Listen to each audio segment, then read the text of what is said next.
Chapter 43. Cassie. I fell, almost blind, with Roach's eyes. I fell.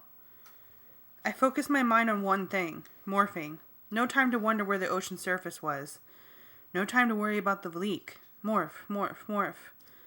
Hands, legs, arms, eyes. Eyes! I could see. Below me, as far as I could see in every direction, water. Tiny, white, peaked waves, ripples that caught the sunlight. It was beautiful. Blue sky above, blue water below. Water that would be as hard as a concrete if I hit it too fast. I could see Tobias circling above, and in the water below, the tiny, pale gray cylinders of Jake and Rachel and Marco. And then, coming up to meet me like a tornado, the Valik.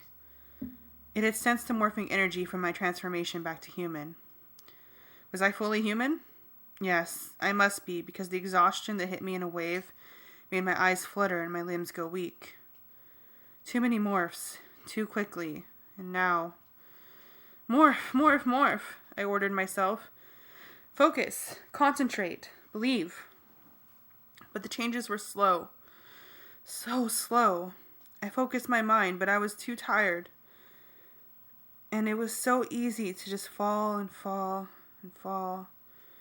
Morph, Cassie, do it. I felt changes. I felt myself growing. And then it was on me. The Valik fired ropes of dust at me. They wrapped around me like the tentacles of an octopus, wrapping around my hands that had become flippers, around my legs that were melting together. Ignore it. Morph. It's the only hope. I felt the Valik taking my weight. My momentum was slowing. But we were still dropping, me and the Valik together. Through the dust storm, I caught a glimpse of the ocean below me. The cigar shapes of my friends were too large, too close. Morph, Cassie, one more time. Morph. But I didn't have the strength. I was beaten. And then, at that moment, I felt the edge of the whale's brain brushing against mine. Its instincts, its DNA, memories. Help me, I pleaded. In a dream of falling and falling, I reached out to a dark, vast being that I could not define. I reached out for the whale's strength. Morph, finish the morph. Finish it, and then you can rest. Chapter 44. Rachel. At first I couldn't see her, but then the cockroach grew and became larger, and I can see her as a dot way, way, way up in the sky. Here she comes, I said. The Valik shuddered, sensing this new prey. Should we try and keep the Valik interested any longer? I asked. No, Jake said. It's up to Cassie now. Someday, Jake will be a general or a president. He has that ability to make hard decisions, even about people he cares for. She fell and grew and became human again. She's so close. Too close. Not enough time, I yelled. The Valik. It will slow her down, Marco said. None of us had ever done so many morphs in such a short time. It was mind-boggling. It was impossible. And yet, as the Valik wrapped itself around her, she was already sprouting the flukes of a humpback whale. Now all we could see was the Valik. The dust storm wrapped around Cassie. It slowed, and then... Am I crazy, or is it falling faster? Marco asked. Yes, and yes, I cried. She did it.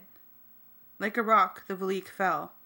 Faster and faster. It could not support the growing weight. It had not been able to lift an elephant, and what it was holding now was so much bigger. It was wrapped around the full-grown humpback whale, and it was falling toward the ocean.